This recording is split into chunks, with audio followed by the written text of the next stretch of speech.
कल्पना कीजिए कि एक रात कोई रूह कंपा देने वाला साया किसी इंसान के सामने आकर कहे कि वो अभी जो जीवन जी रहा है ना, उसे अनंत बार जीना होगा। मतलब उसकी हर गलती और हर शर्मिंदगी और हर दर्द, सब कुछ। बिल्कुल, सब कुछ एक लूप में बार बार चलेगा और कोई बदलाव नहीं होगा। ये सच में कोई डरावनी कहानी नहीं है, बल्कि इतिहास के सबसे तेज दिमागों में से एक फ्रेडरिक नीत्शे की चुनौती है। और आज हम इस डीप डाइव में अपनी रिसर्च और नोट्स के जरिए उनकी किताब द गे साइंस का विश्लेषण कर रहे हैं। हाँ, क्योंकि ये चर्चा ना आधुनिक जीवन और समाज की उस भेड़चाल को पूरी तरह झकझोरने वाली है। तो चलिए इस गहन चर्चा की शुरुआत करते हैं। बिल्कुल। हमारे सामने जो रिसर्च है उसमें सबसे पहला और सबसे चर्चित विचार है ईश्वर की मृत्यु, जिसे अक्सर गलत समझ लिया जाता है। सही कहा।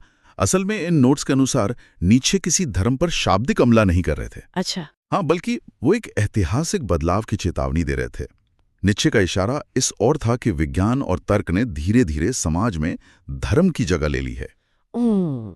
मतलब जिस समय ये किताब लिखी गई, इंसान दुनिया को समझने के लिए विज्ञान का सहारा ले रहा था। एकदम सही। लेकिन इस वैज्ञानिक क्रांति ने ना एक गहरा शून्य पैदा कर दिया। सदियों पुराने मूल्य दरकने लगे और जीवन का वो अर्थ गायब हो गया जो पहले धर्म दिया करता था। मैं इसे एक उदाहरण से समझती हूँ। मान लीजिए कि इंसान ने एक बहुत ही आधुनिक नक्शा और जीपीएस तो बना लिया जो दुनिया का कोना कोना दिखा सकता है। हाँ। लेकिन वो जीपीएस ये नहीं बता सकता कि जाना कहाँ है। मतलब जीवन की दिशा तय करने वाला पुराना कंपास ही खो चुका है। क्या बात है, बिल्कुल सटीक उदाहरण है। और बिना कंपास के इंसान बस भटक रहा है। इसी भटकाव का सीधा परिणाम हम आज मानसिक अवसाद और अकेलेपन के रूप में देखते हैं। और शायद जो आज सोशल मीडिया की लत है वो भी इसी का हिस्सा है ना। 100%। जब जीवन का कोई बड़ा और गहरा अर्थ नहीं होता तो इंसान तुरंत मिलने वाली खुशी या बाहरी दुनिया की वाहवाही में अर्थ खोजने लगता है। लेकिन बाहरी दुनिया ये कमी कभी पूरी नहीं कर सकती। सही बात है। तो अगर बाहरी दुनिया से अर्थ नहीं मिल सकता तो इंसान को वो कंपास कहाँ मिलेगा? यहीं पर नीत्शे वो डरावना विचार पेश करते हैं जिससे हमने शुरुआत की थी, अनंत वापसी। अरे हाँ, वो राक्षस वाली कल्पना। बिल्कुल। जब बाहर कुछ नहीं बचता तो नीत्शे इंसान को खुद के भीतर झांकने पर मजबूर करते हैं, वो भी एक बेहद कठोर परीक्षण के जरिए। यही इस पूरी फिलॉसफी की सबसे अहम कड़ी है। मतलब अर्थ अब बाहर नहीं है, उसे खुद गढ़ना होगा। हाँ, और वो अर्थ सच्चा है या नहीं ये परखने के लिए नीत्शे वो राक्षस वाली कल्पना देते हैं। अगर ये सुनकर कि किसी को अपना जीवन हर बुरा इंटरव्यू और हर अपमान बार बार जीना पड़ेगा, उसे खौफ महसूस होता है। हाँ।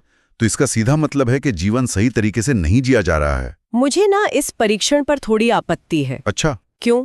क्योंकि ये विचार बहुत ही ज्यादा निराशावादी लगता है। मतलब इंसान स्वाभाविक रूप से विकास करना चाहता है, अपनी गलतियों को सुधार कर आगे बढ़ना चाहता है। तो फिर कोई अपनी असफलताओं और शर्मिंदगी को बार बार क्यों दोहराना चाहेगा? ये तो किसी मानसिक यातना जैसा लगता है। देखिए, सतह से देखने पर ये यातना ही लगती है, लेकिन नीत्शे इसे एक जांचने के पैमाने की तरह इस्तेमाल कर रहे हैं। मतलब वो नहीं चाहते कि हम गलतियां दोहराएं। बिल्कुल नहीं। वो बस ये पूछ रहे हैं कि क्या इंसान अपने हर फैसले का पूरा बोझ उठाने को तैयार है? अगर कोई व्यक्ति सिर्फ समाज को खुश करने के लिए करियर चुनता है या बस भेड़चाल में चलकर फैसले लेता है, हाँ, तो वो जीवन दोबारा कभी नहीं जीना चाहेगा।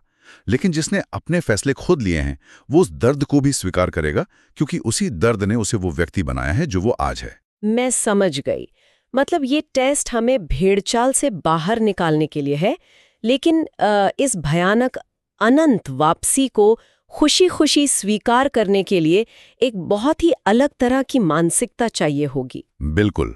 और उस मानसिकता को नीत्शे ने भाग्य से प्रेम या अमोर फाती का नाम दिया है। अमोर फाती? हाँ, इसका अर्थ केवल अच्छी चीजों को गले लगाना नहीं है, बल्कि जीवन के हर दर्द, संघर्ष और त्रासदी को भी उसी शिद्दत से अपनाना है।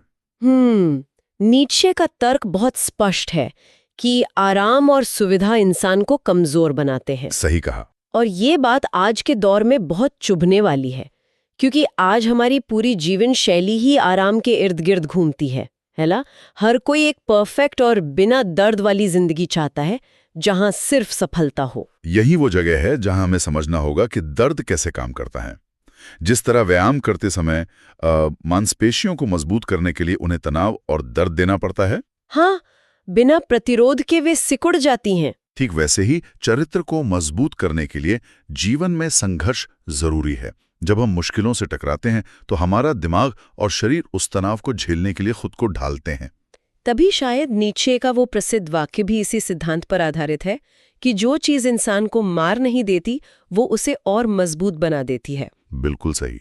तो हमारी आज की इस विस्तृत चर्चा का सार यह है कि अगर इंसान एक अर्थपूर्ण जीवन जीना चाहता है तो उसे उस झूठे आराम और दूसरों की देखा-देखी से बाहर आना होगा। हाँ, अपना खुद का अर्थ खोजना होगा।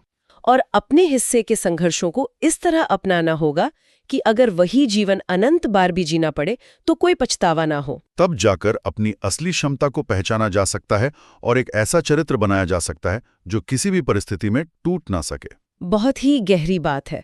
लेकिन जाने से पहले ना मेरे मन में एक ऐसा सवाल है जो इस पूरी चर्चा को एक नई चुनौती देता है। वो क्या? मान लीजिए भविष्य की तकनीक इतनी उन्नत हो जाए कि वो इंसान के जीवन से हर तरह के शारीरिक और मानसिक दर्द, बीमारी और संघर्ष को पूरी तरह मिटा दे। तो क्या बिना किसी पीड़ा के इंसान कभी वो मजबूत चरित्र विकसित कर पाएगा जिसकी नीत्शे ने कल्पना की थी, या फिर समाज उस कड़वे सच वाले आईने को देखने से ही बचता रहेगा और हमेशा के लिए अंदर से खोखला रह जाएगा? सोचने वाली बात है।